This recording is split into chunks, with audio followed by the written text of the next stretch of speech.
Serviteur de Dieu, c'est bien beau de servir Dieu, mais il faille que Dieu se sert de toi. Ça, c'est un autre level. Homme de Dieu, c'est bien beau d'être à l'église, mais mieux que la présence de Dieu environne ta vie d'une muraille de feu infranchissable, inébranlable. Mais comment faire pour savoir que Dieu se sert de nous? Dieu doit se servir de nous ou qu'on est des hommes faits de Dieu et non des hommes de Dieu. C'est tout simple. Attache-toi à ce que tu crois. Jésus n'est pas la Bible, mais la parole de Dieu est la seule tête solide sur laquelle nous pouvons nous tenir. Si leur action vient des hommes, cela se détruira et disparaîtra. Si elle est de Dieu, vous ne pourrez la faire disparaître ni la détruire, car les solides fondations posées par Dieu subsistent et demeurent éternellement. Cela ne suffit pas, car c'est tout un combat. Même si le Seigneur n'est encore rien dit, mais je sais que tu dois garder ce qu'il t'a dit. Dieu ne se trouve pas à la parole, mais dans sa parole. Donc, tant que tu gardes la couronne, le règne de Dieu ne descendra pas sur toi.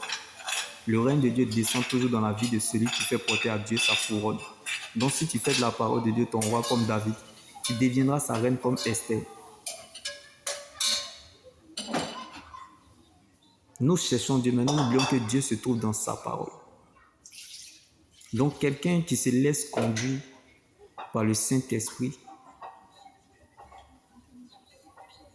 c'est quelqu'un qui est fait de Dieu. C'est quelqu'un que Dieu se sert de lui. Il est inspiré par l'Esprit. Parce que ce qui est de l'Esprit est Esprit. Et ce qui est né de parents humains est humain. C'est pour cela, servir Dieu ne veut pas dire forcément que tu es en train de servir le véritable Dieu que nous servons. Servir Dieu, c'est que Dieu se sert de toi pour être une source de bénédiction pour plusieurs. C'est ça qui est servir Dieu. C'est ça la vraie version. On dit c'est par la foi qu'Abraham est parti sans savoir où il allait. Quelqu'un qui n'apprend pas à marcher avec Dieu dans l'inconnu, Dieu ne peut pas se servir de lui pour faire son œuvre. C'est aussi simple que ça. Parce que si tu ne peux pas dire que tu suis Jésus et ne pas t'attendre à l'inacceptable, à l'inexplicable et à l'incompréhension. Si tu décides de suivre Jésus, tu dois t'attendre à souffrir injustement pour la cause de Christ et au déshonneur public. Paul pouvait nous le dire, mon corps porte la marque de la souffrance de Christ. David a marché dans la vallée avec la parole de Dieu. Jérémie a marché avec la parole de Dieu dans le trou. Daniel a marché avec la parole de Dieu dans la fosse au lion.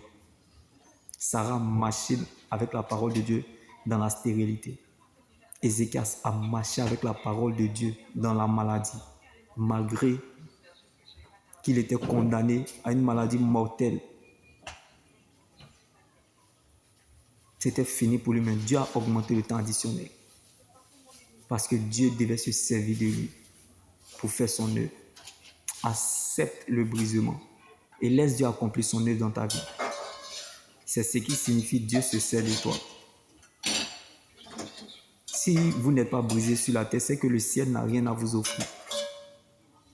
Il n'y a pas de gloire sans brisement. Donc quelqu'un que Dieu se sert de lui pour faire son œuvre, c'est quelqu'un qui accepte le brisement. C'est quelqu'un qui a appris à mourir en soi-même, en lui-même. Comme il s'est lui-même humilié en faisant preuve d'obéissance jusqu'à la mort. N'a-t-il pas démontré son amour?